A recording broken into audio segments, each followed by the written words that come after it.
De Olá, volta. de volta. Então, acho que, pelo visto, esse episódio de hoje, conversando com o Wendel Henrique, professor da Universidade Federal da Bahia, vai ser em duas partes, porque a primeira parte já foi e a internet caiu, então a gente está recomeçando de novo várias Aham. coisas, né? Como dizia a professora Liliana Leganá, lembra a professora Liliana Leganá, da USP? Ela falava que Isso. o que bateu para ela era uma bruxaria. Não, mas você sabe que foi até interessante, né, Ricardo?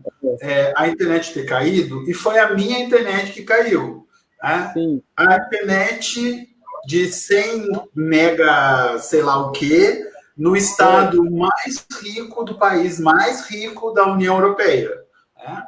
Imagina ensino à distância na periferia do Brasil. Né? Pois é. Então, Isso acho só. que é interessante para depois a gente até discutir essa questão do meio técnico, científico e informacional, né? Sim. Mas então, continuando de onde nós havíamos parado, Uhum. eu vim para a Alemanha em agosto de 2018. Eu estou morando numa zona rural, né? Numa vila que tem 140 casas, né? 400 e tantos habitantes, numa vila que se chama Wendelskirchen, Olha. né? Que é o meu nome com mais o Kirchen no fim. Então, isso Uhum. é bruxaria. Né? Isso é bruxaria, porque 400 pessoas e eu conheço uma pessoa no lugar que tem o meu nome na vila, então pronto, era o Viu? destino. Então eu vim para cá, é, e eu me dediquei, nesse tempo que eu fiquei afastado de licença sem vencimentos, a pensar na vida, a criar abelha, a cuidar do jardim, de ter uma vida realmente um pé fora do mundo acadêmico. Né? Mas depois de um tempo, né, esse lado de gostar de pensar no mundo, nas coisas, começou a ficar mais a superfície de novo, né? E eu comecei a pensar em uns projetos de pesquisa e estava fazendo até trabalhos de campo sobre um projeto de pesquisa sobre manifestações recentes pela democracia em algumas cidades do mundo, né? Eu estava em Hong Kong quando esse negócio do coronavírus apareceu, ou ficou mais evidente. Né? Eu Uhum. estava fazendo uma pesquisa de campo sobre a participação dos estudantes nesses movimentos de rua pela democracia. Né? E aí eu voltei para cá, para a Alemanha, e aí as coisas começaram a ficar meio... o vírus começou a se espalhar, a pandemia foi decretada, e aí, então, eu fiquei aqui mesmo na Alemanha esse tempo, pensando e aí retornando às minhas atividades como professor. Então, o meu lugar agora, né, é o interior da Alemanha. Eu estou a Sim. 45 minutos do aeroporto de Munique, uma hora de Munique de carro ou de trem, o mesmo tempo. O carro ou o trem aqui, para mim, funciona. Até o trem é muito melhor, por toda a questão ambiental, mas pela questão também de não ter que dirigir, estacionar o carro e tudo mais. Então eu fiquei esse tempo aqui, né, nessa região rural, mas que é super conectada. A maior fábrica de carros da BMW está a 10 quilômetros da minha casa. Né? Daqui eu consigo ver uma fumacinha de uma usina nuclear. Né? Então é uma paisagem rural, mas de uma área completamente urbanizada. Né? Com uma internet super rápida, mas hoje ela resolveu didaticamente mostrar que nada é perfeito, né? Uhum. E que há muitas Sim. contradições na produção do espaço alemã.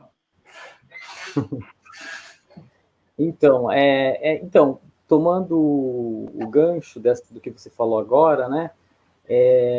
Com relação a esse meio técnico, científico, informacional, essa discussão que o professor Milton Santos fazia, né? O quanto esse meio técnico, científico, informacional, ele está implantado, nesses países desenvolvidos, ricos, industrializados. Eu falo isso porque eu estou pensando a questão do Japão. O quanto que o Japão, o quanto que o meio técnico, científico, informacional, ele foi implantado quase que na sua totalidade do território japonês, ou seja, as 4 grandes ilhas no Japão, elas estão completamente integradas com ferrovias, não é um tipo de ferrovias, inclusive com mais de um tipo de ferrovias, com pontes, enfim, toda a modernidade incluiu, né, o território japonês como um todo. No primeiro vídeo que eu fiz com o Rodrigo Altair, que faz doutorado em Geografia Humana na USP, eu estava discutindo com ele isso. Se queremos, sim, temos o mundo da mundialização do capital. Se queremos ter um território desenvolvido dentro desse modelo de capitalismo, né, eu gostaria de ter um outro e tento pensar em vislumbrar um outro modelo. Um modelo onde a vida realmente esteja na sua centralidade, onde o social esteja na sua centralidade. Mas se nós queremos, dentro deste modelo capitalista, que hoje é mundializado, um desenvolvimento para o nosso território, nós temos que, de alguma maneira, e aí pensando no território brasileiro, de alguma maneira integrar todo esse território nacional. Aqui, o Brasil não tem uma integração territorial. As regiões estão... A única maneira de você chegar a uma região a outra, de maneira geral, é por avião. Quem é que pode circular de avião? Então, aqui é urgente, por exemplo, a implantação de ferrovias. Eu também falei na primeira conversa que eu tive com o Rodrigo, que eu acho que o presidente Lula estava tentando fazer isso quando ele começou a criar universidades federais em regiões distantes do eixo Rio-São Paulo, em outras regiões, ou seja, levar o conhecimento para as regiões norte, região nordeste, enfim, para outros, centro-oeste, ou seja, desconcentrar essas universidades. E mais, parece um tanto inusitado a ideia do ex-presidente Lula de pensar num trem-bala que ligasse Rio de Janeiro e São Paulo, mas dentro desse sistema que nós vivemos, não é uma ideia que seria extremamente interessante, porque o território brasileiro carece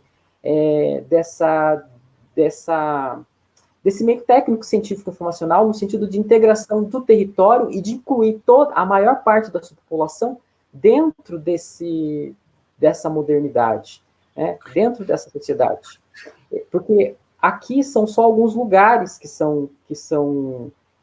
têm esse meio técnico científico informacional implantado. Outros lugares estão lá completamente à margem, estão sendo desconsiderados no nosso território no momento atual, e vem sofrendo muito com a pandemia também.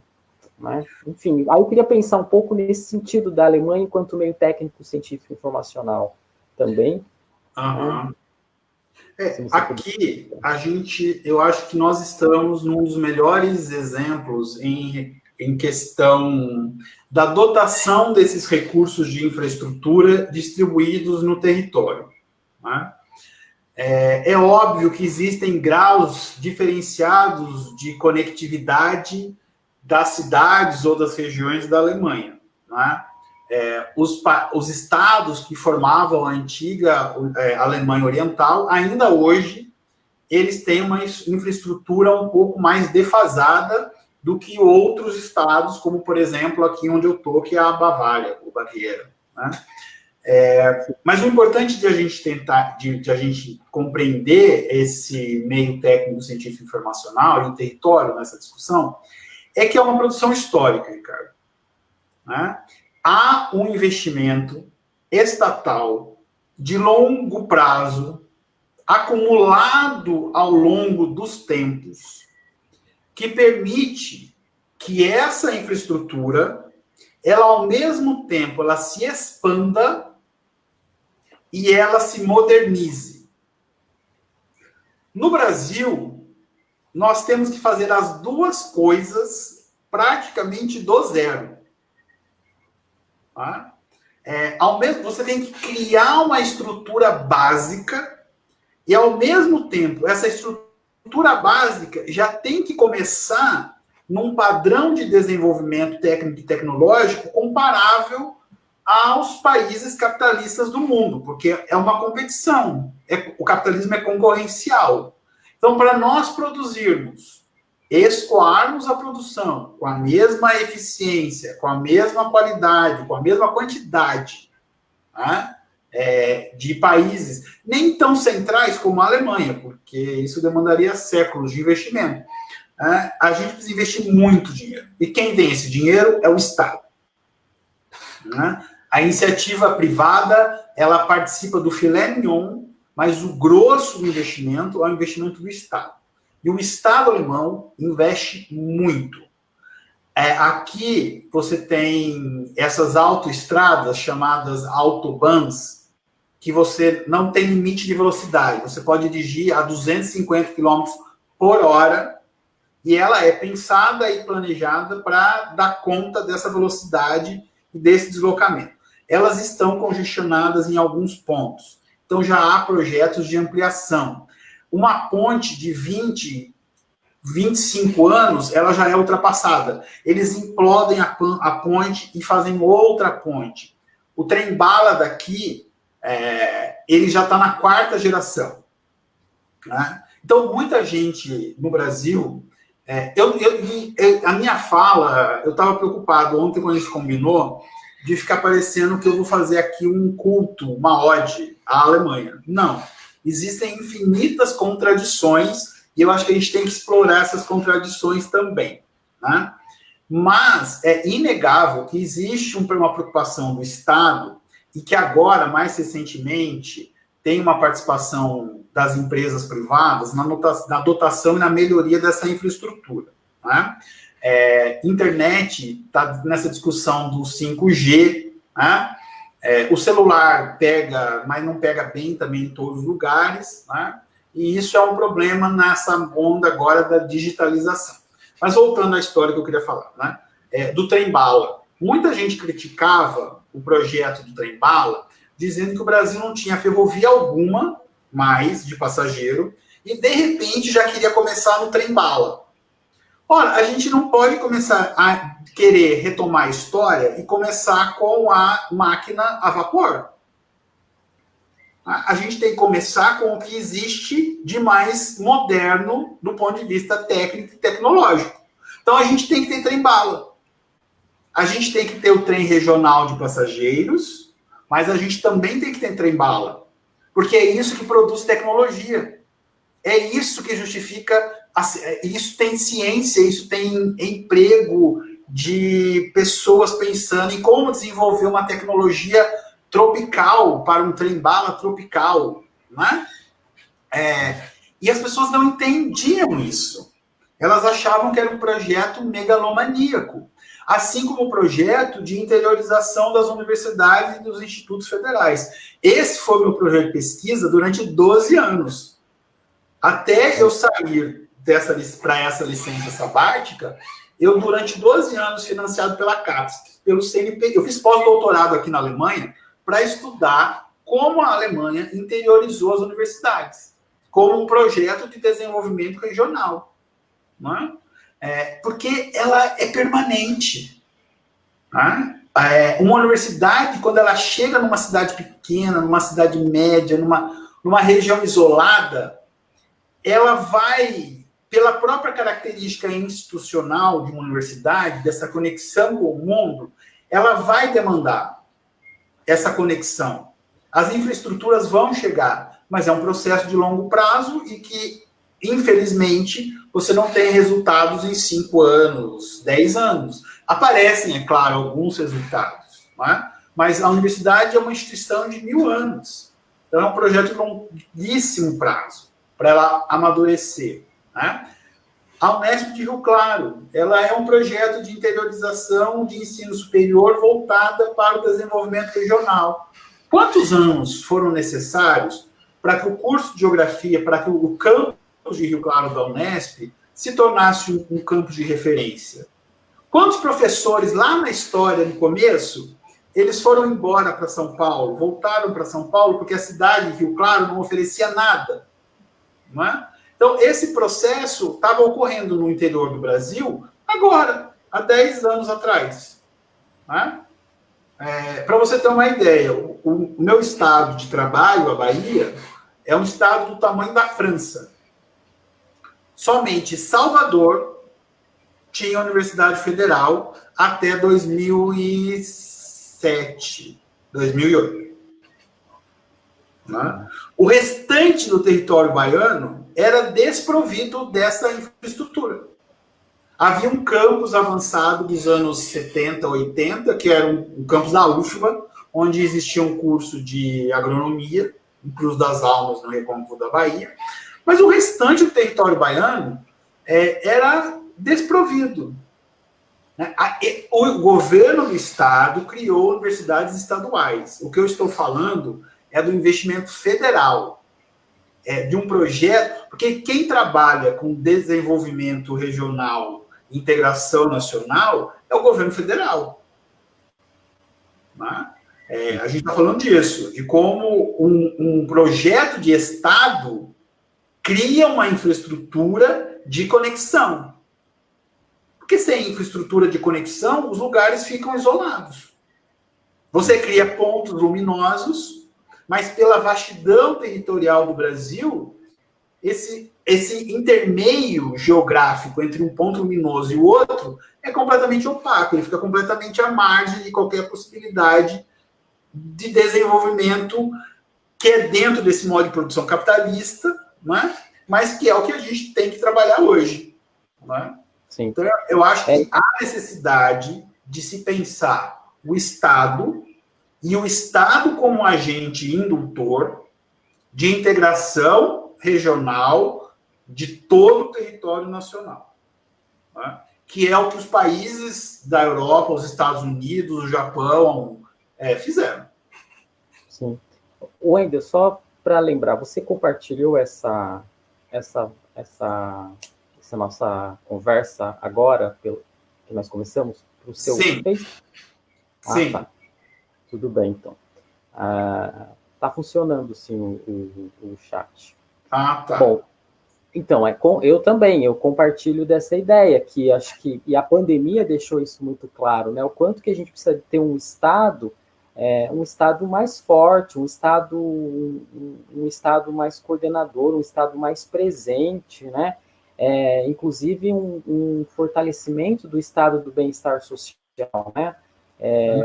Com um sistema de saúde mais vigoroso para, de fato, atender e cuidar da sua população, que é extremamente diversa e que as populações mais fragilizadas vêm sofrendo nessa pandemia. Só que esse Estado, né, com vigor, no sentido de um Estado do bem-estar social, não é projeto do atual governo.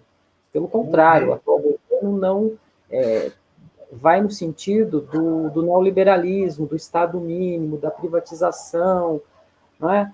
Da venda do território nacional, do território brasileiro, para o setor internacional. Então, a pandemia veio e, de alguma maneira, vem causando um colapso na forma de projeto atual que nós temos de território nacional por esse atual governo. Né? Então, é nesse sentido que eu acho que o Brasil vem sofrendo mais. E com relação à educação, é uma coisa que eu sempre falo, né? Educação, conhecimento, ciência e tecnologia. Se o Brasil quiser, de fato, ser um país desenvolvido, rico, né, precisa urgentemente ter uma educação de qualidade, investir em ciência e tecnologia, ou seja, tem que investir em conhecimento, em produção de conhecimento. Se não tiver produção de conhecimento, jamais, nunca será um país desenvolvido. Não tem como competir com os outros países. Nós sempre seremos um país atrasado, um país subdesenvolvido para pobre, com algumas ilhas de excelência, de tecnologia, né? mas sempre assim um país que parece que avança em algum sentido, mas que tem não precisa se desligar dessa vocação de ser um país colonizado. Né? Nós temos que romper com essa característica original de ser um país colonizado. E o problema é que, mais uma vez, a gente está diante de um governo que foi escolhido pela maior parte da população, que, de Pela alguma maior parte dos eleitores. Dos eleitores. Não da população. Isso. E que não está, de fato, preocupado com o território nacional, né? Com o desenvolvimento, com a inclusão de toda a população no sentido de uma qualidade de vida e de uma dignidade de vida. Né? Então... porque, assim, Ricardo, a gente tem que entender que existem vários níveis de projeto neoliberal de integração. Né? A Alemanha é um Estado neoliberal. Oficialmente, o Estado, as empresas foram privatizadas. A ferrovia foi privatizada, as empresas de energia foram privatizadas, mas o Estado, ele mantém, até hoje, uma grande quantidade de ações e de capital nessas empresas. Tem um estado aqui da Alemanha que tem 35% da Volkswagen. Né? E é neoliberal. O Estado não participa das decisões de mercado, mas o Estado está por trás. Com a pandemia, o Estado assumiu novamente a frente. Né? A Alemanha está colocando na economia 750 bilhões de euros. Né? É um Estado rico. Né? É um Estado que tem reservas e que pode gastar esse recurso. Né? E a gente pode falar até como ela está gastando esse recurso, mas nesse momento, o que eu quero chamar a atenção é que é um Estado forte nesse momento, que vai chamar para si essa retomada desse desenvolvimento. Né? Sim. Não é o capital privado. O capital privado, ele quer lucro. E muitas empresas, muitos serviços, muitas infraestruturas não são lucrativas. E elas não têm que ser lucrativas. Um hospital não é para dar lucro. Sim. Econômico. Um hospital é para salvar vida. Eu não posso tratar um paciente pensando quanto custa o remédio. Se aquele remédio que ele tem que tomar, é aquele equipamento que ele tem que usar, é aquilo que ele tem que ter. Não importa que aquilo custe mais ou menos, porque não é isso que deve ser um hospital. E os países com sistemas públicos de saúde se mostraram muito mais preparados para enfrentar o problema do que os países com saúde neoliberalizada, privatizada ou completamente desregulada, como o caso dos Estados Unidos. Que você teve um projeto do Obama, o Obamacare, que promoveu uma ampliação do sistema de saúde, de planos de saúde para a população mais pobre, mas que foi colocado de lado pela administração atual. Né? E é esse projeto predatório,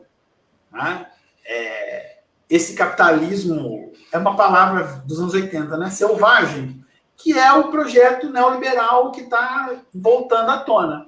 Né?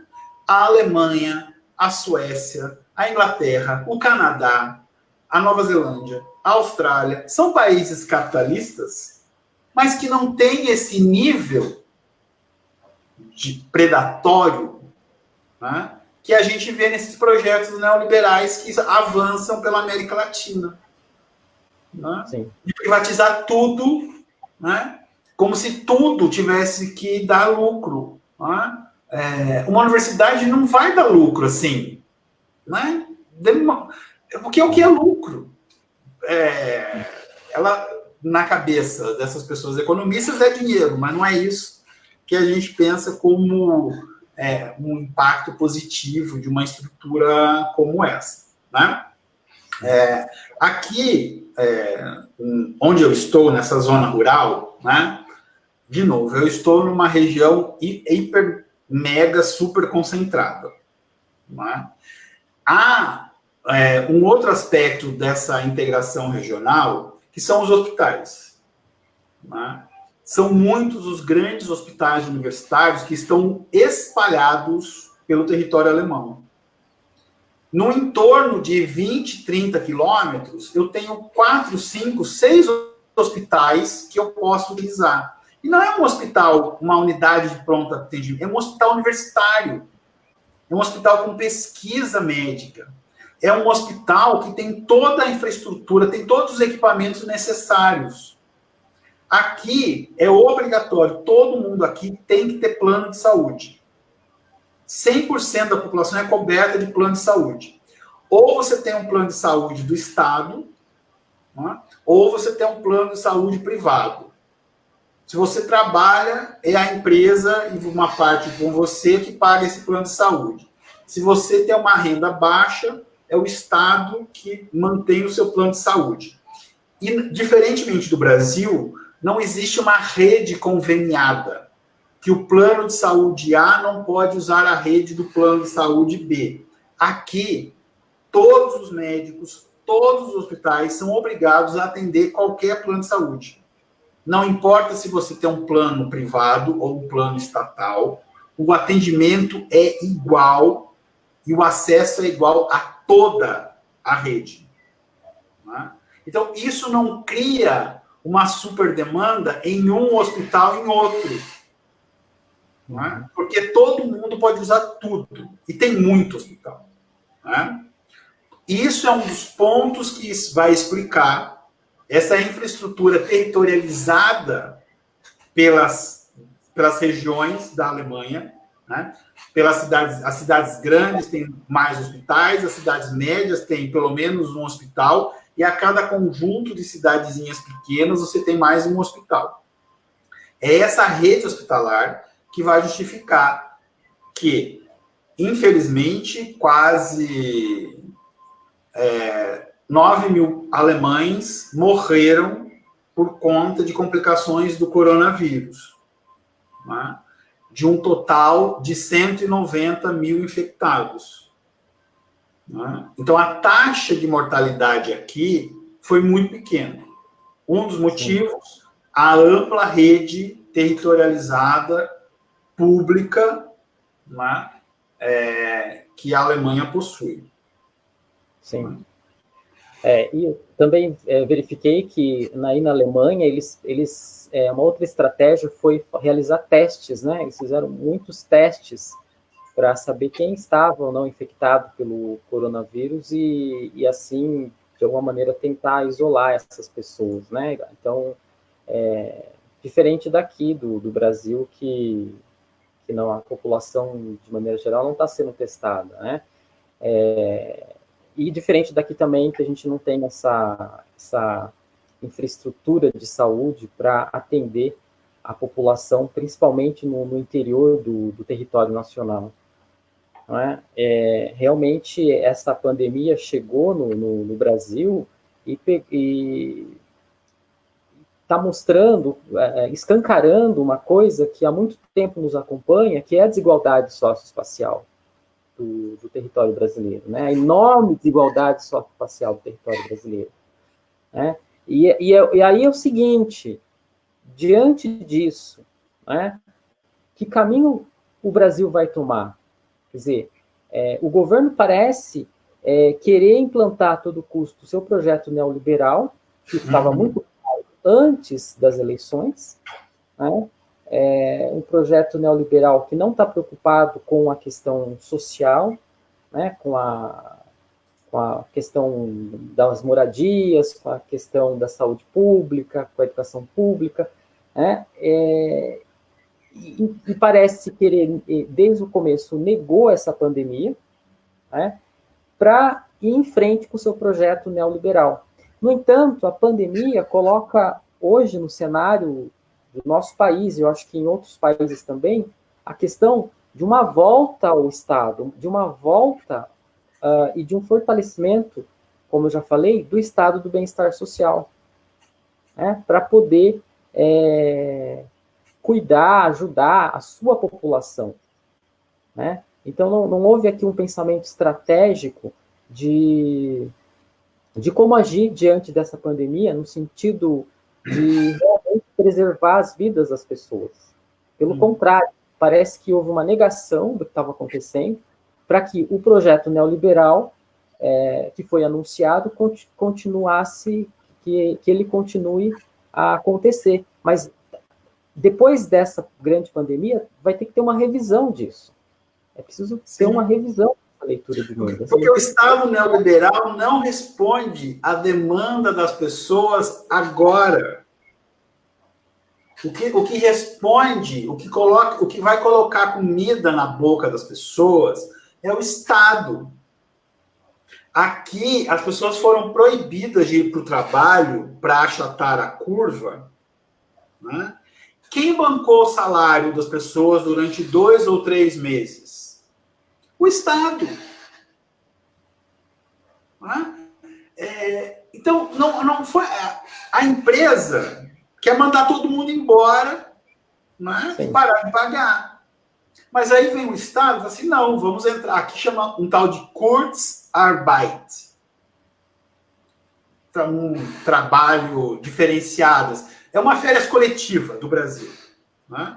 Que as pessoas param de trabalhar, mantêm o emprego e o Estado paga os salários. A empresa paga uma parcela, né? Mas o Estado entra com muito dinheiro para bancar isso. Agora que a economia, depois que a curva caiu, a economia reabriu, não reabriu no auge da aceleração do negócio. A preocupação era abrir primeiro escola, né? Porque você precisa ensinar as pessoas. As pessoas não... Primeiro não é comprar uma bolsa nova. Primeiro é colocar a criança na escola para ela voltar a trabalhar. As universidades todas voltaram. Elas estão virtuais, provavelmente até o ano que vem. Mas esse semestre de agora, ele é 100% virtual. Né? Então, a educação vem primeiro e depois foi reabrindo coisas. Reabriu o pequeno comérciozinho para depois abrir a grande loja. E tudo isso com uma articulação federal. O governo federal da Alemanha, através da Angela Merkel, teve uma atitude, ela chamou para si. Temos um problema. Né? Ela é doutora em física. Sim. Eu acho. Ela é doutora em física ou química, alguma coisa assim. Não, ela tem formação em física e ela tem formação em física e doutorado em química, alguma coisa nesse sentido. Ela tem formação científica, ela acredita na ciência. Né? Então, o governo federal chamou para si, com os estados. Em nenhum momento Angela Merkel saiu xingando o governador do estado, que é da esquerda. Ela é do Partido Cristão.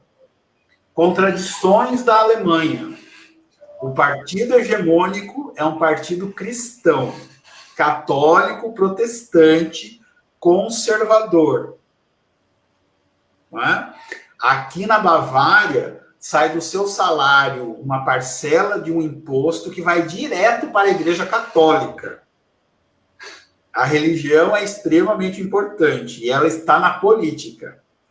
E você tem os partidos da extrema esquerda e o partido, infelizmente, da extrema direita. Né? Não tem nenhum estado governado pela extrema direita, mas tem um estado governado pela esquerda. E ela conversou com todos, e todos entraram em acordos nesse processo de reabertura. Então, há uma articulação, há um nó central de articulação em Berlim, que vai avançando por essa infraestrutura. Né? No Brasil não tem, é cada um por si, né? E o vírus acima de todos. Né? Não existe uma articulação, há uma negação. Né? E eu não estou no Brasil, eu não estava durante a campanha, eu tento ler para tentar entender por que ainda nega. Qual seria o resultado, qual seria o impacto negativo na popularidade se há 3 meses atrás, olha, não é uma gripezinha. Eu não entendo por que continuar negando. Né? É pela pessoa mesmo, né? É pela estrutura do pensamento da pessoa. Né? E, infelizmente, são pessoas que decidem, nesse momento, o que fazer. O que não fazer também, né? E essa pessoa, que eu acho que a gente tem que falar o nome, né? O Voldemort, essa pessoa é o pai do mundo. E, infelizmente, isso é cruel. O Brasil está pagando pelas decisões de uma pessoa, ou de um grupo de pessoas. Porque uma pessoa só também não é. É um grupo de pessoas. A imagem do Brasil aqui é terrível. Isso que eu queria perguntar para você. Isso, a imagem terrível do Brasil. Como é que está? Desde o final do ano passado, ele vem sendo chamado de idiota. O presidente do Brasil é um idiota para a grande mídia da esquerda e da direita. O Brasil é governado por um idiota. Com a pandemia, a idiotice ganhou outros contornos. Aí vieram as teorias terraplanistas, aí vieram a negação da ciência, aí vem o dia do jejum, o dia do churrasco, o dia do jet ski, o dia do Idaí. Tudo isso aqui é reverberado. Né? Então, a imagem do Brasil é péssima. E isso está rebatendo agora num grande boicote aos produtos brasileiros. Que tem a ver não tanto com as ações políticas do ponto de vista da pandemia, mas tem a ver com a Amazônia. Né? É muito negativa a imagem do Brasil aqui por conta das queimadas na Amazônia, que foi o outro aspecto negacionista. Né? Sempre teve queimada, os números estão errados, não é tudo isso que estão falando. A Alemanha e a Noruega são os países que mais financiam o Fundo da Amazônia. Eles já desmataram tudo. Leonardo DiCaprio é culpado. Então, isso chega aqui, lembrando que antes da pandemia, a grande preocupação da Alemanha eram as mudanças climáticas. O Partido Verde, na última campanha, na última eleição, e eu pela primeira vez votei aqui com a minha cidadania alemã, hoje eu sou brasileiro e alemão, o Partido Verde vinha subindo, não é? Galgando muitos votos em função dessa preocupação ambiental. Porque, assim, as pessoas... Isso chegou no nosso cotidiano. Está muito mais quente, está muito mais seco. Nós erramos de ter destruído as nossas florestas. Estamos tentando reverter isso. Por que o Brasil, né, não aprende com esse erro que nós tivemos e não mantém a floresta, que é o grande diferencial do Brasil, Ricardo? Do ponto de vista geográfico, produção de carro, qualquer lugar do mundo produz. Né? Produção de soja, outros lugares do mundo produzem.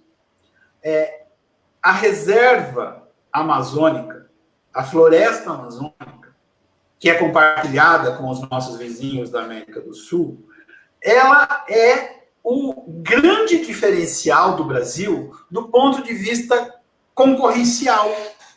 Porque ninguém tem. Ninguém consegue plantar uma floresta com essa biodiversidade. Nós temos. E a lógica da bancada ruralista, desses grandes produtores, porque já os outros países queimaram, vamos queimar também. Né? E perder, né? E não é manter a Amazônia intacta como uma redoma, é saber como a gente pode, com os povos indígenas, com a ideia de preservação da floresta, utilizar esses recursos que seriam os nossos diferenciais dentro desse capitalismo concorrencial nesse momento atual. Mas a lógica a gente quer fazer como os outros países fizeram, né? Mas a nossa geografia é diferente. E, infelizmente, essa imagem do Brasil é muito ruim. A petição de boicote aos produtos brasileiros, eu vi ontem, estava com quase 400 mil assinaturas. O que significa isso? É um pedido da população para que os supermercados brasileiros parem de vender, os supermercados alemães parem de vender produtos brasileiros. Sim. E como sair, né, dessa enrascada, né, Wendel, nessa situação? Como propor um outro caminho que não só que esse caminho que está aí colocado para nós agora, né? Com a democracia também, a frágil democracia brasileira correndo risco, né? Esperar as próximas eleições, será que haverá as próximas eleições? Né? Sabemos que, como você falou, os ruralistas estão no poder, estão representados no poder, né? O capital internacional, né? Há um alinhamento com os Estados Unidos muito forte, não é? Temos aí um economista-chave do Brasil que segue a cartilha do neoliberalismo, um presidente que não tem uma formação no sentido, de saber, enfim, do conhecimento científico, pelo contrário, tem uma posição conservadora, religiosa, né? Enfim. Então, e agora também uma parte dos militares, né, atuando também nesse governo. Então, eu acho que a gente está numa situação muito delicada. E para começo, e a outra coisa que se coloca é como, no meu modo de pensar, o fato desse vírus se espalhar pelo território nacional como um todo já é um sinal de fracasso desse governo. Fracasso, inclusive, e também do Estado brasileiro, né, de deixar esse vírus se espalhar por todo o território nacional, principalmente para lugares e regiões de extrema pobreza, de extrema miséria, onde as pequenas cidades não têm recursos hospitalares dessa população. Porque a ideia era que o calor ia matar o vírus. E pelo contrário... Não era o Estado que ia matar o vírus, era o calor. Não, e a gente viu o que aconteceu na cidade de Manaus, né, em Belém, enfim. Enfim, é uma situação bem delicada. Eu acho que, assim, em termos gerais, o mundo tem dois grandes problemas. O problema de saúde e o problema econômico. No Brasil, além de tudo, né, tem o problema político. Né? Sim. Eu tenho esperança, Ricardo. Eu tenho esperança que as instituições, as pessoas, elas acordaram. Né? Eu conheço um grupo de pessoas, por rede social, que entendeu que fizeram uma grande besteira. Eles entenderam que eles fizeram uma grande besteira. Sim. Né? Que não existe um projeto, existe um projeto familiar, é uma monarquia. Hoje, o Queiroz apareceu, né? Mas é uma monarquia. Né? Então, não é transformar o Brasil num presidencialismo familiar, de passar para os filhos e tudo mais, o que rapidamente, né, a casa caiu. Né? Essa imagem que esse governo passava por uma parcela da população, ela caiu, e ela caiu muito rápido. Se a gente fizer um paralelo, porque assim, os discursos da extrema-direita são exatamente iguais. Exatamente iguais. Os gabinetes dos ódios dos países da extrema-direita, eles se comunicam. E o discurso é exatamente igual. A Hungria, os Estados Unidos, o Brasil, é exatamente o mesmo discurso. Né? Se a gente pegar o caso do Donald Trump nos Estados Unidos, agora, no final do primeiro mandato, nos últimos 6 meses do primeiro mandato, é que a situação, para ele, está fugindo do controle. Né? O assassinato do George Floyd mostrou, colocou as caras essa fratura da sociedade americana. Né? E a imagem do Donald Trump, quando ele vai fazer aquela foto com a Bíblia, né? Essa imagem é simbólica e ela mostra essa derrocada perante a opinião pública e tudo mais. Né? No Brasil, então, Donald Trump demorou quase 3 anos e meio para ter essa faceta real do que ele é, né? Também junto com a abordagem que ele fez em relação à pandemia, mostrou essa faceta. No Brasil, foi 1 ano e meio. Não é? Então, essas máscaras estão caindo, isso está se tornando mais evidente, muito mais rápido. Não é? Acho que tudo no Brasil é muito rápido, inclusive a derrocada desse projeto. Né? Então, eu tenho esperança que a gente vai conseguir resolver essa questão política, que é a primeira. Enquanto não resolver a questão política, porque o projeto político é um projeto negacionista, a gente não resolve a questão da saúde. Porque não é só essa onda passar. Né? O vírus continua aí. A China está se fechando novamente. Né? Então, o problema político tem que ser resolvido para que as outras questões se resolvam. E esse projeto neoliberal não vai, esses 600 conto na bolsa de algumas pessoas e nas contas de alguns, né, não vai resolver o problema. Sim. Agora, Wendel, eu tenho a seguinte impressão, que quando se está no poder, o grupo que está hoje no poder, quando se chega no poder, o grupo não quer sair do poder. Ah, não. O poder tem uma palhinha, né? E vai fazer de tudo para se manter no poder. Esse grupo que está aí vai fazer de tudo para se manter no poder. Não vai abrir mão dessa posição de maneira fácil. Né? Vai tentar, de todos os modos, permanecer no poder. Agora, eu fico preocupado, Wendel, porque nós falávamos há uns anos atrás, não vai ter golpe contra a presidenta Dilma. Não vai ter golpe. E teve o golpe. Né? Derrubaram a presidenta Dilma. Depois entrou o vice, né? o Temer. Aí, fora Temer. O Temer não saiu.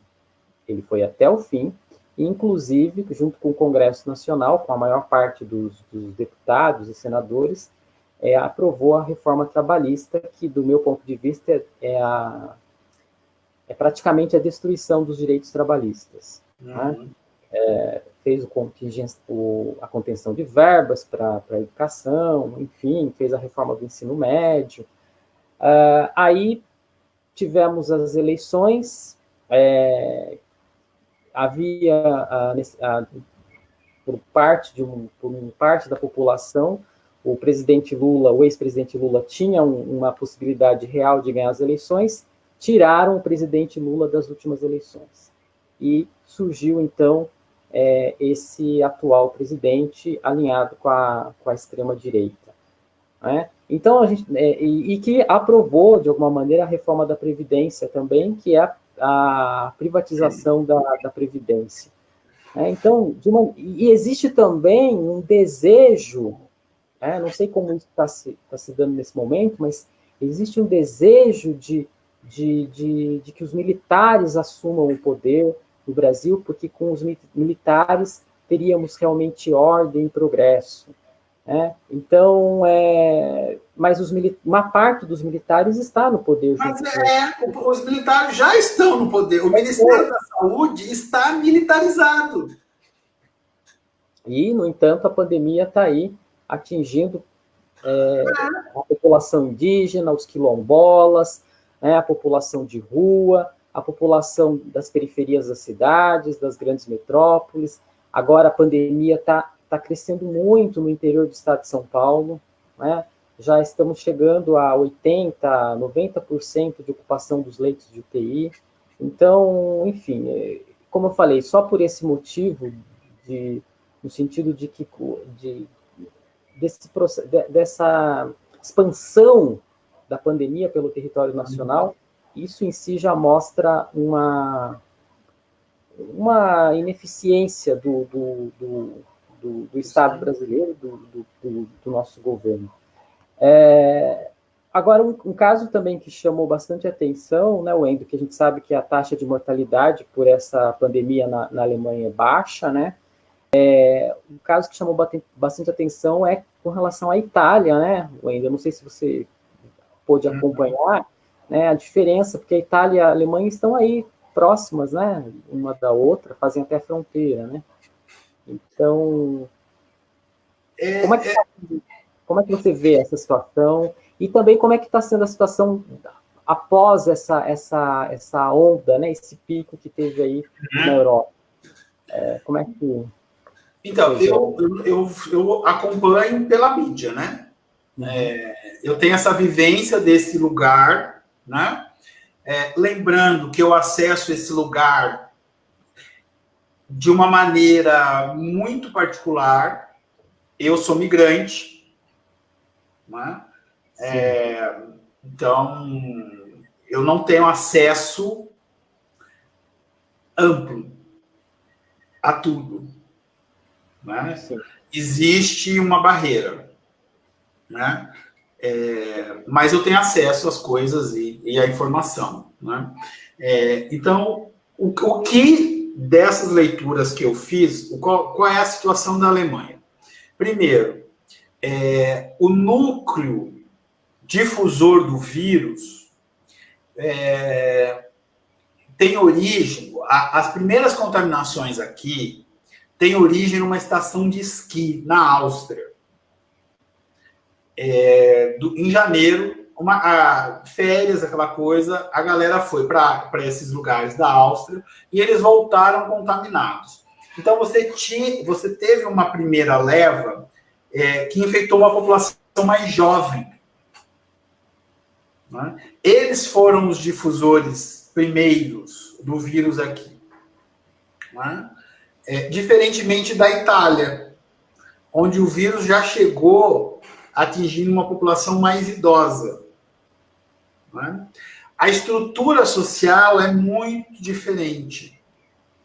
Né? Apesar de ser o norte da Itália a área mais afetada, que é uma região também mais distinta do ponto de vista geográfico do que do sul, a estrutura social alemã é muito diferente. Né? Essas visitas, esses contatos, eles são muito mais reduzidos, principalmente se a gente pensar em inverno. Né? A população idosa, ela está em casa de repouso, ela está separada da família. Aqui a maioria das pessoas mora só. Né? A Alemanha é um dos países que tem a maior concentração de pessoas sozinhas morando em casas. Né? Então, isso deu uma diminuída no contato. Né? E também deu um tempo, população jovem e menos contato, permitiu com que essa estrutura territorializada de saúde se preparasse. Né? Então, aqui, eu desconheço se usaram a tal da cloroquina ou da hidroxicloroquina. Não existe nenhuma menção nas mídias daqui, nos discursos oficiais, de que usaram isso. Na verdade, foi UTI com respirador, com esses equipamentos todos disponíveis em todos os lugares. Né? E teste. É isso. Muito teste. Né? O Brasil não está fazendo... Eu acho que a quantidade de teste do Brasil é ínfima. Sim. É ínfima. E na Itália, a estrutura social é outra. As pessoas se encontram mais. Aqui você encontra alguém, né? Você mantém uma distância, você dá a mão. Né? Não tem essa história de abraçar, beijar, se pegar. Né? Meu corpo, meu território. Né? Tem essa proximidade, é uma intimidade muito grande. Ela não é assim, ninguém já chega te abraçando. Né? E na Itália, país latino, tem uma outra forma de contato social. Né? Uma outra cultura, né? Uma outra forma de cultura, de modo de... E também a Itália, no começo também, de alguma maneira, não, como praticamente quase que o primeiro país a ser atingido por essa pandemia, também não seguia as recomendações da Organização Mundial da Saúde, né? Parece que, mais uma vez, a internet do meu querido amigo falhou novamente e nós vamos ter que fazer de novo. Deixa eu mandar para ele o link. Coisas que acontecem. Afinal, eu acho que tem um oceano geográfico que nos separa. Espera lá.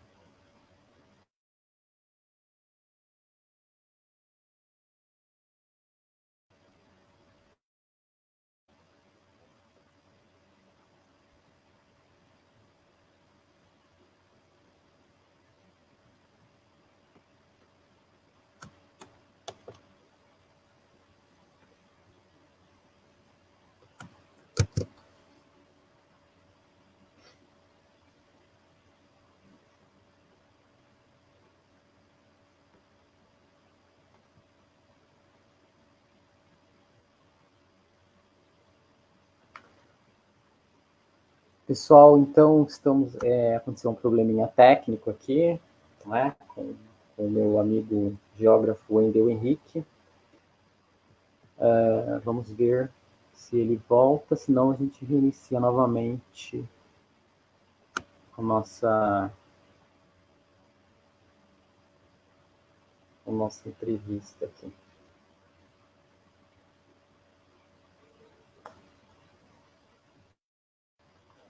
Deixa eu ver se ele recebeu.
Bom, pessoal, estou aqui conversando, né? Estava aqui conversando com o meu amigo, com o professor Wendel Henrique, da Universidade Federal da Bahia, e aconteceu um probleminha técnico aqui, a conexão dele caiu de internet, e vamos ver se ele retorna, tá bom?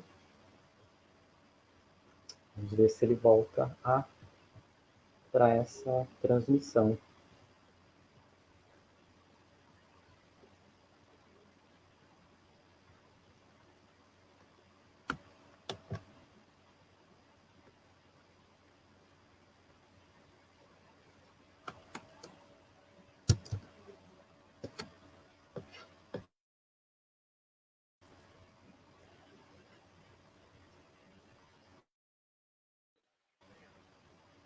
Voltei.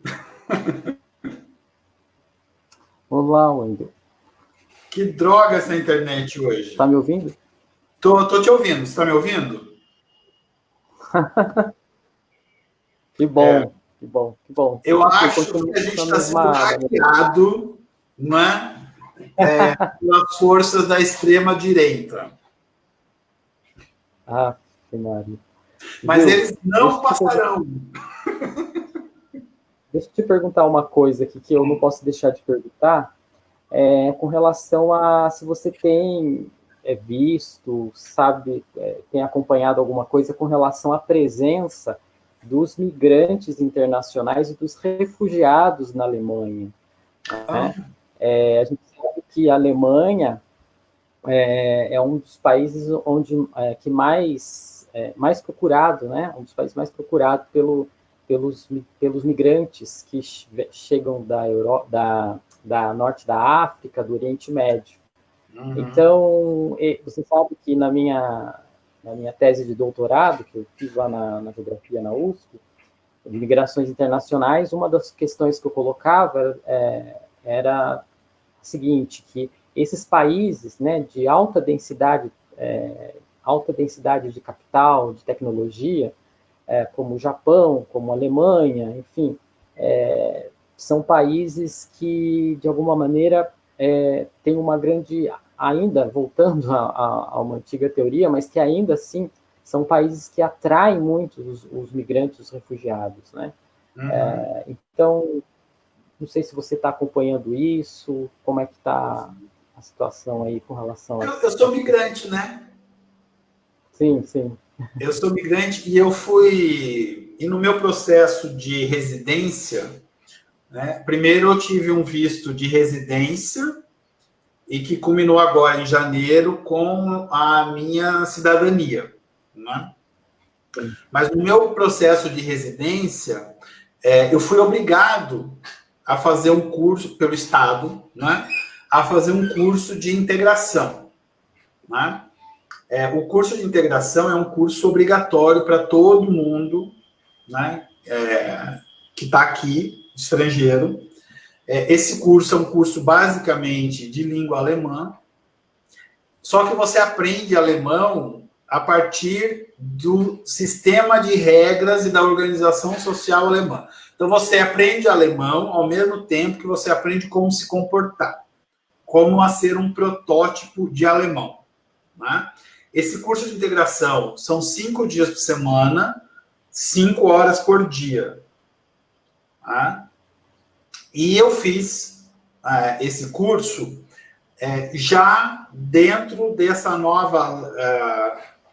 desses novos grupos de alunos que tinham a sua grande maioria dentro da parcela dos refugiados da Síria, do Afeganistão e da Eritreia, que chegaram aqui em 2015. Eu fiz esse curso em 2017, né, no meu primeiro período de licença que eu passei aqui na Alemanha. E foi muito interessante, porque eu convivi com esses refugiados durante praticamente 8 meses. O meu grupo era um grupo majoritariamente de sírios, depois tinham alguns afegãos, um iraquiano e 3 eritreus. Pessoas da Eritreia. Isso, melhor. Isso. Eu não sei, né, direito. Enfim. Então, eu via de um lado as falas dos alemães sobre os refugiados, e essa fala, ela mudou muito de 2005 para cá. Em 2005, era uma lógica assim, bem-vindos, venham, estamos de braços abertos, venham. E vieram 1 milhão. Né? A Alemanha tem uma política de refugiados que é uma das mais, eles falam generosas, né? Mas é uma das que tem o melhor tratamento do ponto de vista social e financeiro. Né? Todo refugiado que chega aqui é acolhido e recebe ajuda. Né? A questão de 2015 foi mudando porque se achava que esse 1 milhão de refugiados seriam distribuídos como os outros países da União Europeia. E não foram. Né? Eles foram ficando aqui. E a cidade começou a ser o lugar onde esses refugiados passaram a ser vistos. Os grupos de homens sozinhos, os árabes, né, andando pelas ruas, as mulheres de Rihab, né, andando pelas ruas. Isso começou a criar um sentimento de que eles estavam ficando há muito tempo aqui. Paralelamente, esse partido da extrema-direita vai ascendendo e nos estados que compunham a Alemanha Oriental, que até então eram as pessoas que recebiam a maior quantidade de fundos de assistência, passam a se achar concorrentes dos refugiados, quando não são. O dinheiro que financia os refugiados não é o dinheiro que financia os alemães pobres. Né? Mas as pessoas não entendiam isso. As pessoas achavam que os refugiados estavam pegando o dinheiro do trabalhador alemão, né, e juntando. Né? Quando os refugiados recebem essa ajuda de custo, e eles gastam. Eles têm que comer, eles têm que usar transporte, eles têm que alugar casa. Então, esse dinheiro voltava na economia alemã. Mas, por questões de preconceito, né, começou a se criar uma imagem negativa. E ela foi capitalizada por esse partido da extrema-direita alemã. Né? No auge do ódio e do conflito, foi quando eu fiz o curso. Né? E são pessoas que perderam tudo. O meu curso eram pessoas que eram professores, pessoas que eram enfermeiras, pessoas que tinham curso superior e que estavam nessa situação porque o país deles está em guerra civil. Não é? Pessoas, os que vieram da Eritreia por conta de questões econômicas, por conta de perseguição política. Então, são pessoas que estão aqui tentando uma vida e estão hoje preenchendo os empregos que os alemães não querem. Essa crise mostrou um outro aspecto interessante. A extrema-direita culpa todos os problemas pela imigração. Com o fechamento da fronteira da Alemanha, os empregos que os alemães não querem ficaram vagos. O principal deles é na agricultura. Colheita de legumes e vegetais, colheita de pepino, é a pior coisa que existe. Porque as pessoas ficam deitadas numa máquina colhendo esses pepinos. E a maioria dos imigrantes romenos, búlgaros, que fazem esse trabalho, não vieram. E os alemães, que reclamam dos imigrantes tirando seu trabalho, não quiseram fazer esse tipo de trabalho. Então, não são concorrentes, é óbvio. Né? Mas há um nacionalismo, uma ideia equivocada de que há uma islamização. Assim como no Brasil, o bicho-papão é o comunismo, que eu não sei de onde tiram esses comunistas todos. Aqui o problema é o Islã. Há uma islamização da Alemanha. Os valores alemães estão sendo perdidos por conta dessa invasão islâmica. Não é? E os alemães começaram a ter mais filhos também por conta disso. Não é? Entendi. E hoje há um projeto, assim, há uma aceleração do retorno desses refugiados. O governo está dando muita ajuda para as pessoas voltarem para os seus países. Entendi. Eu vi aqui numa pequena reportagem que as famílias que têm filhos, que têm crianças, o Estado dá uma mesada para essas crianças. Né? A licença maternidade aqui é muito grande e há um auxílio, né, financeiro para as crianças. Para quem tem criança, né? Sim. O Estado, aquele Estado de bem social dos anos 70, 80, 90, ele não desapareceu completamente com esse Estado neoliberal. Né? Ele se enfraqueceu, mas ainda existe um aspecto de cuidado, né? Um reinvestimento do Estado na qualidade de vida dessas pessoas. Né? É até uma forma de você poder fazer as suas negociatas sem muita pressão popular interna. Né? Porque a Alemanha não é um país bonzinho para o mundo. Né?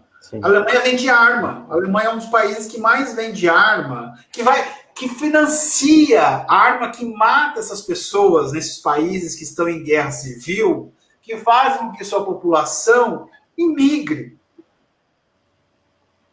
Né? A Alemanha diretamente arma as pessoas. E aqui não há uma discussão profunda sobre o papel da Alemanha produzindo arma e militarizando o mundo. Inclusive com um lobby fortíssimo do Eduardo Bolsonaro com uma empresa suíço-alemã. Aqui é como se a Alemanha fosse bonzinha. Ela é a boa moça do mundo. Aqui os direitos humanos são preservados, aqui a gente cuida do meio ambiente. A Alemanha está fechando todas as usinas nucleares. O que a Alemanha boazinha vai fazer com esse equipamento nuclear dessas usinas que estão sendo fechadas? Vai vender para o mundo pobre. O Brasil provavelmente vai comprar Angra 4, Angra 5, Angra 6, essa tecnologia que os alemães não querem mais aqui, porque ela é perigosa. Né? Então, mas essa é uma tese que eu tenho colocado já desde do primeiro, já longa data, que é o quanto que a população desses territórios, Japão, Alemanha, elas são incluídas dentro desse modelo de sociedade que se quer.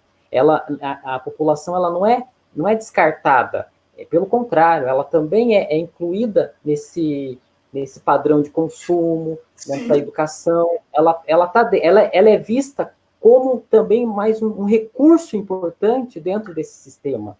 Sim, né? Porque todo mundo... Todo território é valorizado. Né? Esses então dias... é o povo alemão.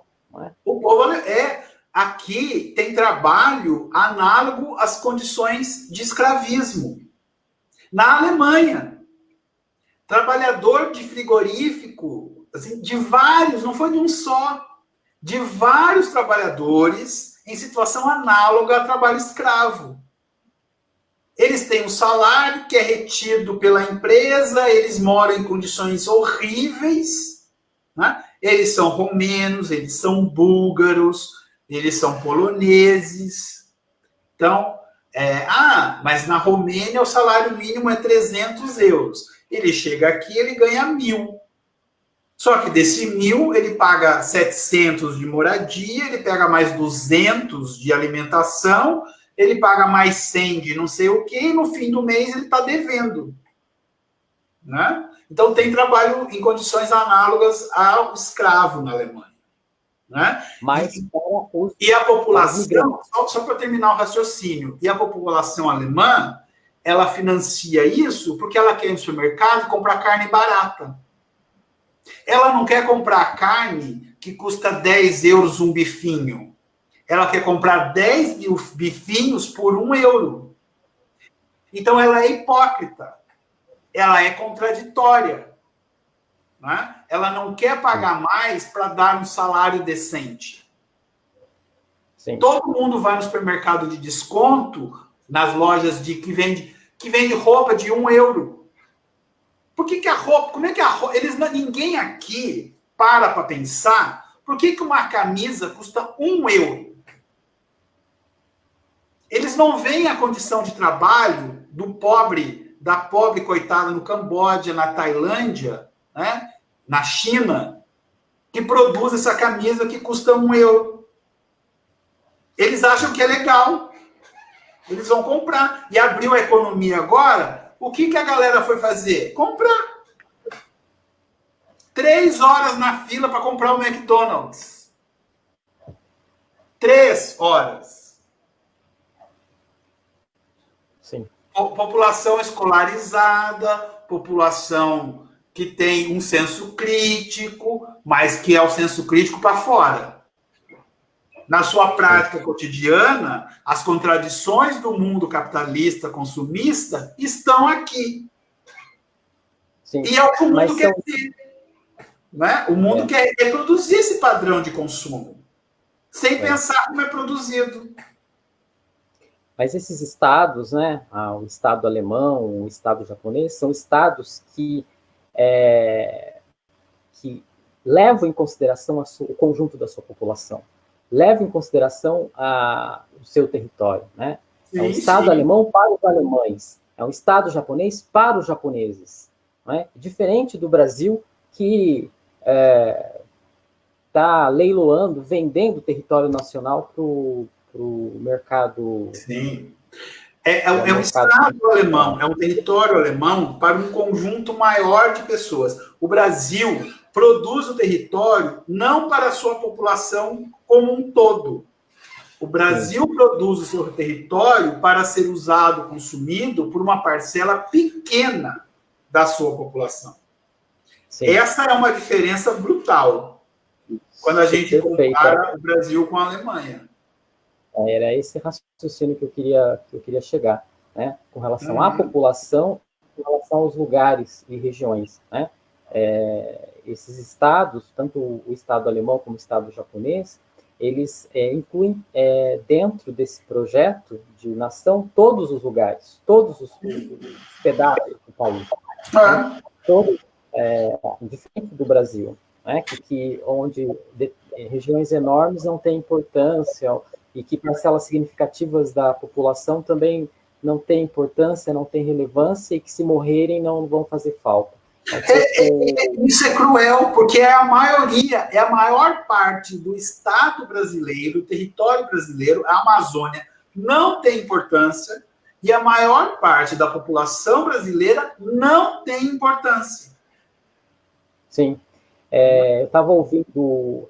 Hoje mesmo, eu fiz a seguinte pergunta: por que é que o brasileiro, de maneira geral, não respeita, né, a quarentena, o isolamento social?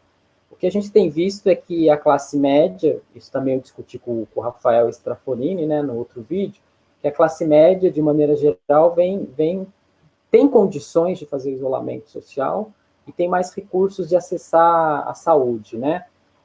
Agora, de maneira geral, a população mais carente, mais pobre, não vem, de maneira geral, fazendo o isolamento social. E mesmo a população de classe média baixa também não vem. Aí eu fiz uma pergunta, e um colega me respondeu, um colega, inclusive, que mora na periferia da minha cidade, respondeu que na verdade... existe um grupo grande de população que mora nas periferias, que mora nas favelas, que estão acostumadas com o cotidiano de morte. Né? Se morre muita gente, por exemplo, se a gente pensar nas comunidades do Rio de Janeiro, né? Enfim, se morre muita gente, se morre muitas pessoas. Então, parece que a morte não ganha muito significado no sentido com relação a essa pandemia, entende? É diferente o significado de morte na Alemanha, o que é morrer na Alemanha, assim, nesse sentido de a preocupação com a vida, de um lugar onde, por exemplo, numa comunidade, numa favela, diariamente estão morrendo jovens negros, por exemplo. Né? Então, a morte tem um outro sentido, né? Ela não assusta tanto, porque ela já faz parte daquele cotidiano daquelas pessoas que vivem naquele lugar, que de alguma maneira o Estado não chega, e se chega apenas com repressão. Né? Aqui a morte ainda é um evento raro. Né? Mesmo antes da pandemia, as pessoas aqui vivem muito e vivem bem. Né? E nessa pandemia, as pessoas, além do medo da morte, né, o medo de como o outro me afeta, né? De como a irresponsabilidade... porque assim, aqui não havia necessidade de sair. A gente tem que pensar isso também. Né? Com essa ajuda do Estado, as pessoas podiam ficar em casa. Né? O salário foi reduzido a 60%? Foi, mas você está em casa. Né? Com 60%, é óbvio que não é gostoso ficar em casa. Né? Mas você pode ficar em casa, você não precisa ir para a rua para construir a sua subsistência. Né? Então, as próprias comunidades passaram a se controlar. Aqui nessa vila, com 140 casas, a polícia veio umas 3 ou 4 vezes, porque o vizinho está fazendo festa. Não é? Então, aqui o controle não é feito pela polícia. A polícia vem e lhe multa. O controle social, as normas do contrato social, elas são vigiadas pela própria população que está nesse contrato. Então, se eu fico em casa, meu vizinho também fica em casa. Se ele sair, eu chamo a polícia. E uma outra diferença.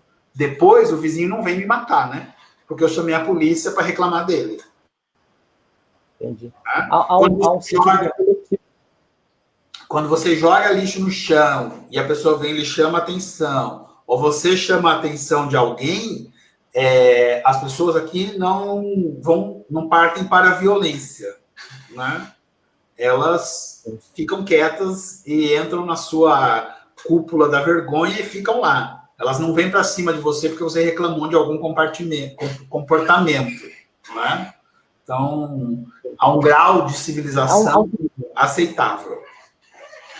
E de coletivo também, senso de coletividade. Sim. Né? Também, né? Sim. Né? O Wendel, eu não poderia deixar de lembrar, agora vindo aqui mais para o Brasil, eu não podia deixar de lembrar o nosso trabalho de campo que nós fizemos com a professora Iandara na favela México 70, em São Vicente. Onde quarentenário. O quê? Era quarentenário o lugar. Não entendi. Pode explicar? A comunidade em São Vicente era quarentenário, não era?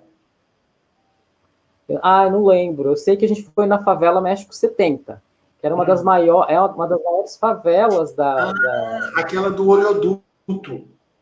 Que nós fomos, que moram na região de Mangue, lá em São Vicente. Em cima, em casas de palafita. Né? Que aí você já tem ali uma região de Mangue, onde diversas moradias extremamente precárias, né?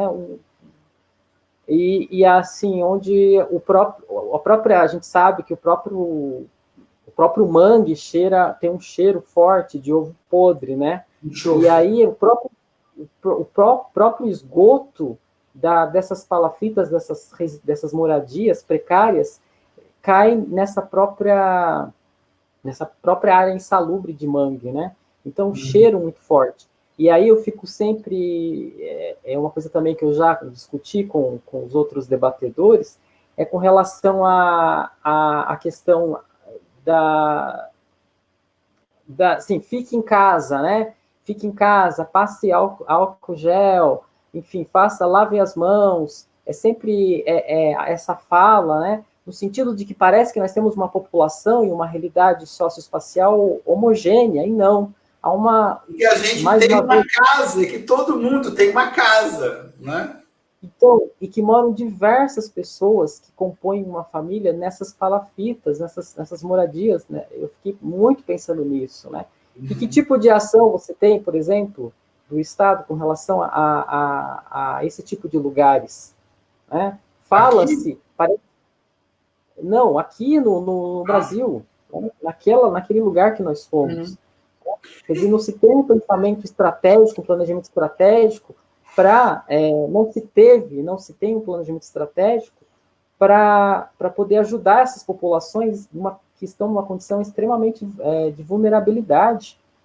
Né? Parece que todo mundo aqui no Brasil é classe média, que todo mundo tem casa e que todo mundo vai ficar na casa. Não, tem diversos tipos de situações de moradia aqui. Né? Os aluguéis são caros, enfim. Então, é isso que falta, né? Esse planejamento de um Estado que olhe e considere a desigualdade socioespacial do território brasileiro. Né? Tem uma grande parcela das cidades, das casas brasileiras, que não tem banheiro, né? Que não tem o mínimo de infraestrutura. Então, assim, uma coisa você fica em casa, uma casa, tem até ventilador, né? Tem planta, tem quintal, né? Então, eu ficar na minha casa nossa, eu adorei ficar em casa. Né? Eu tenho 3.000 metros de jardim. Né? Então, eu sou um hiper privilegiado. Eu não sou um privilegiado, eu sou um hiper privilegiado. E eu tenho que entender isso. Né?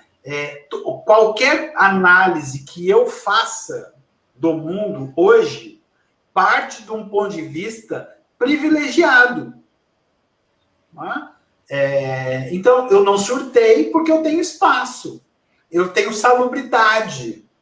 Não é? Mas a maioria das pessoas não tem. Né? Imagina você num apartamento no 8º andar com 5 crianças. Você imagina uma comunidade. Você falou desse lugar do México 70. Eu estava lembrando de uma outra comunidade, um outro bairro, que foi a minha primeira iniciação científica, que se chamava Quarentenário, que também era em São Vicente, que também era o mangue, né? O manguezal, né? E era uma área, não sei se você se lembra, mas outra contradição da produção do espaço europeu, que tem rebatimento no Brasil. Nos anos 90, uma série de produtos agrotóxicos, elas foram proibidas aqui. O que as empresas daqui fizeram? Colocaram isso em containers e mandaram para o Brasil. A Ródia fez isso a rodo, fazendo piadinha de mau gosto. Né? Um dos lugares que a Ródia escolheu para depositar esses agrotóxicos foi esse lugar em São Vicente, que se chamava Quarentenário, que era um lugar onde vacas, animais ficavam de quarentena, esperando para ser exportado ou importado. Não morava ninguém. A Ródia colocou tudo isso lá, encheu de areia, passou um tempinho, aquilo virou uma ocupação. As pessoas foram morar lá. E que cresceu, como qualquer ocupação no Brasil, cresceu muito rápido, e as pessoas, para ter água na sua casa, elas perfuravam poços que perfuravam essa área que estava cheia desses agrotóxicos. Né? Então, a pessoa bebia água contaminada por agrotóxico, a pessoa plantava, dava umas bananas de 3 metros de comprimento. Porque era tão fértil o negócio, mas era puro produto químico. E as pessoas moravam lá. As pessoas ainda moram lá. Né? E essas pessoas têm que ficar em casa. Essas pessoas têm que continuar tomando água contaminada. Elas têm que sair de casa para pegar água. Diferente de nós, que abrimos a nossa torneira, não precisa nem ter purificador de água Europa. A gente toma água da torneira aqui. Olha o privilégio que eu tenho de tomar água da torneira. Quantos brasileiros agora têm que botar um galão na cabeça e andar 10 quilômetros para pegar água de beber? Tem que ferver, fazer um monte de processo para beber água. Olha que desigualdade de acesso ao mundo nós temos. Enquanto eu posso ler um livro, a pessoa tem que buscar água para beber. O mundo é cruel. E é desigual. E isso é produzido espacialmente. E as pessoas não se dão conta disso. Você falando em água também, não sei se você lembra, quando a gente estava em Rio Claro, de uma pesquisa que o professor Cláudio Antônio de Mauro fez em conjunto com outros professores, inclusive acho que com o Pompeu também, o seu orientador, né? Que foi orientador do seu doutorado, Isso. Enfim, com outros pesquisadores da Unesp de Rio Claro, em que eles fizeram uma pesquisa lá na água da cidade de Rio Claro. Eu morava lá ainda nessa época, e que foi constatado grande quantidade de boro e fibra de vidro. Não sei se você lembra disso. Sim. Né, que foi feita essa pesquisa. E que o boro, em altas, conforme você vai tomando essa água e ele vai se concentrando no seu, vai entrando no seu corpo, ele é até cancerígeno. Eu me lembro dessa pesquisa que foi feita pelo professor Cláudio com relação à água. E tudo indicava que estava sendo eram resíduos de algumas empresas que tinham ali no distrito industrial. Né? E essa é uma questão que me preocupa muito, por exemplo, aqui com relação a Itapetininga, sabe, no interior do estado de São Paulo, que aqui não se tem uma universidade pública gratuita, né? No sentido amplo de universidade, que envolve todas as áreas. Né? E é uma região muito voltada para agricultura e pecuária, né? E eu fico muito me questionando com relação a isso, né? Ao uso dos agrotóxicos. Então, quer dizer, que tipo de controle se tem com relação à qualidade da nossa água aqui na cidade de Itapetininga, por exemplo, se você não tem, muitas vezes, pesquisadores de uma universidade fazendo pesquisa com relação ao que pode ser encontrado na água, né? E me lembro desse fato. Não sei se você lembra dessa pesquisa do professor. Não, a gente fez vários, né, trabalhos, aqueles laudos periciais, né? Mas veja, também não é nem a questão de ter uma universidade no lugar, né? É questão de ter caráter dos agentes públicos de manter uma água boa. Aqui onde eu moro não tem universidade, né, nessa vila, mas a água é de qualidade. Né? Ela é bem tratada, ela é um acompanhamento anual, né, de coleta, de ver se o encanamento também, há um controle, né? Sim.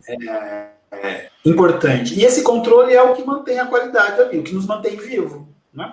Aqui tem muito problema de agrotóxico. Né? É uma zona rural, agrária, não é rural, é agrária, porque é agricultura tecnificada, urbanizada e tudo mais. Né?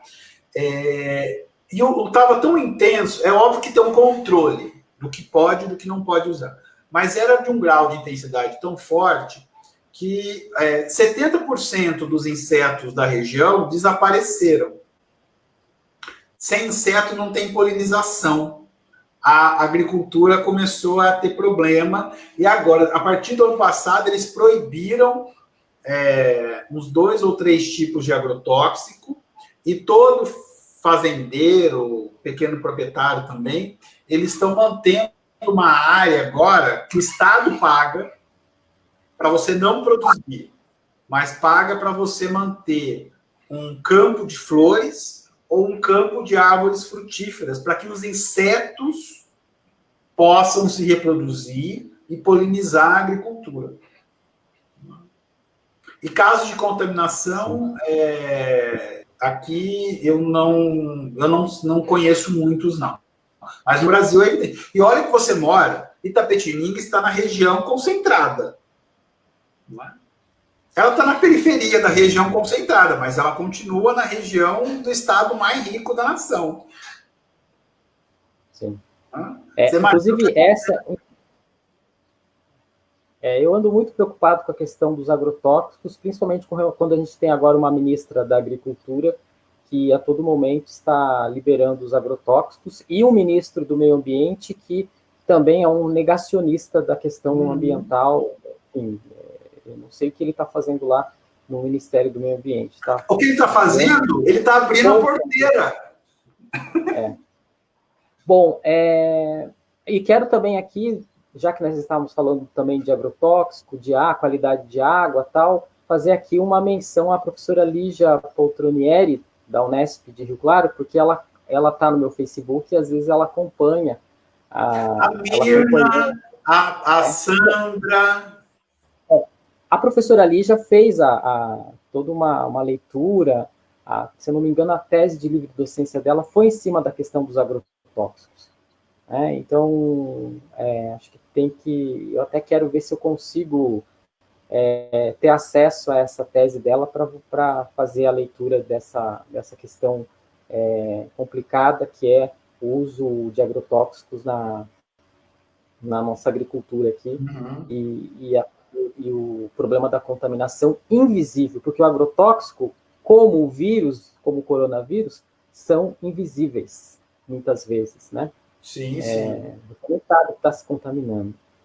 Enfim, já se encaminhando, já deu 1h37 que nós estamos aqui conversando, né? E já se encaminhando um pouco para o final, Wendel, eu fico pensando com relação ao povo acolhedor da Bahia, que eu amo, que eu sou apaixonado por aquele povo, né? Que é um povo extremamente afetuoso, acolhedor, né? E que adora se tocar. É um povo que se toca muito, que se abraça muito, que oferece uma comida para você e coloca a mão em você, quer saber se você gostou daquela comida que eles estão oferecendo. É um povo extremamente do toque, um povo do toque, do acolhimento, do abraço. Eu fico imaginando como será que eles estão reagindo diante dessa pandemia que todo mundo tem que ficar distante um do outro, né? Olha, com as pessoas que eu converso lá, elas estão sofrendo muito pela falta de contato, né? E isso é interessante, nas minhas aulas de urbana, no primeiro dia de aula, o primeiro texto que eu trabalhava era a introdução de um livro do Richard Sennett, chamado Carne e Pedra. Né? Esse texto, ele fala de como a relação dos nossos corpos com a cidade. Né? E aí eu perguntava para eles, qual é o cheiro da Bahia? Né? O cheiro de Salvador. Né? Para mim, é maresia, é o cheiro de dendê. Ai, vontade de comer um acarajé. Né? A questão do ouvido. Né? A Salvador é barulhenta, as pessoas falam alto, as pessoas não... E o toque, a pele, as pessoas se tocam muito. Eu paulista, do interior de São Paulo, que tinha passado por Florianópolis, olha o radicalismo, eu saí de Rio Claro, de Limeira, fui para Florianópolis, de Florianópolis fui para Salvador, né? Aí vinha a pessoa, e todo mundo me pegava, me abraçava, eu ficava assim, eu não sabia o que fazer, porque a gente em São Paulo não tem esse nível de contato corpóreo, né? Com o tempo, são 16 anos de Salvador, né? Olha só, eu consigo ser pego sem reclamar, mas eu não consigo ficar tocando muitas pessoas, não. Eu já não estranho o contato, mas eu não consigo chegar a esse ponto. O que vai ser agora até talvez algo bom, né? Para a sobrevivência nesses tempos, né? Fazer um outro tipo de contato, não é? Mas as pessoas são muito carinhosas. Eu morro de saudade. Adoro. Então, Wendel, eu queria agradecer as pessoas que visualizaram, que assistiram, que acompanharam com a gente essa conversa, né? Queria agradecer também as pessoas que mandaram mensagens aqui para a gente, o Alanzinho, o Marcos, a Cristiane D'Ambros, o Antônio Lobo, a Valdeci, Stella, Victor Gabriel, Adeon, Michele Paiva, Josimeire, enfim, tem várias pessoas aqui, Átila Santana.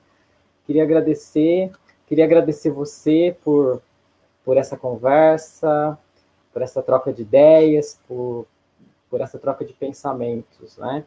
E foi muito bom estar aprendendo sobre a Alemanha, tá?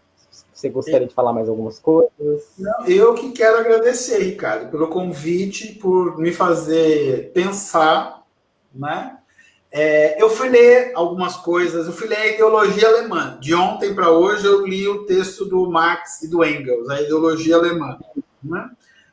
Para poder falar alguma coisa com algum sentido também com você. Mas eu agradeço muito o convite, a oportunidade de falar, porque é meio que um retorno a esse ofício de falar sobre alguma coisa, né? Então eu agradeço muito o resgate da minha pessoa, né? Para estar aqui falando, conversando com você, né? Eu acho que a gente aprende muito quando a gente fala, quando a gente conversa, né? A gente troca ideias, né? Troca ideias. Eu aprendo, é óbvio que eu aprendo quando eu leio, mas eu aprendo muito mais quando eu escuto, quando eu falo. É uma outra dinâmica, né? Então, quero agradecer muitíssimo a você pela oportunidade, né? Parabéns pela iniciativa. Eu admiro você e as pessoas que usam o meio técnico, científico e informacional, não para fazer besteira, para vender, para consumir, mas para difundir ideias, para construir pensamentos e para tentar melhorar o mundo, né? Então, parabéns pela iniciativa. E quero agradecer também quem estava acompanhando pelo meu Facebook, né? Tem aqui... Eu não consigo fazer duas coisas ao mesmo tempo, então eu não consegui falar com você, pensar e ficar lendo o que o povo... Porque é outra página no meu Facebook. Mas eu vou responder, tá? Obrigado a quem curtiu, eu vou escrever depois, né? Então é isso. Então, tá bom. Obrigado, Wendel. Tudo de bom para você. Um abração para sua mãe, para sua família, tá? Dankeschön, vielen Dank, guten Abend e bis morgen. Até mais, então. Valeu. Espero breve te encontrar pessoalmente, né? Sim, quando essa loucura passar, eu estou voltando. Eu estou voltando. Né? Então seja bem-vindo. E também um dia você pode vir para cá, né? Quem sabe? O mundo é nosso, Ricardo. O mundo está aí para a gente ocupar e circular por ele. Se a gente não fizer, as pessoas ruins fazem. Elas vão fazer. E a gente tem que fazer, a gente tem que ocupar o mundo. Inclusive ocupar e expor, ocupar os territórios, os lugares com os nossos pensamentos também, né? As nossas ideias. Afinal, isso é geografia, né? Isso é geografia. A gente tem que botar o corpo no espaço. Tá certo. Eu só quero dizer que, então, também, só para lembrar que o Wendel faz parte do terceiro episódio de entrevista-conversa que eu fiz, né? E porque o primeiro foi com o Rodrigo Altair. A primeira entrevista, a primeira conversa foi com o Rodrigo Altair, que é doutorando em Geografia Humana pela USP, que me ajudou também com relação a esse aplicativo, que eu também, né, não sou um cara muito aplicado com as tecnologias, eu preciso ter muito esforço para aprender. Depois uma conversa foi com o nosso amado amigo Rafael Straforini, professor da Unicamp, uma conversa muito, muito generosa e muito produtiva, e agora com você, essa conversa também internacional, que nós Mas estabelecemos. você viu, Ricardo? Nosso amigo é coordenador da pós-graduação em Geografia da Unicamp. Então, né? Não é? Que Mas, chique.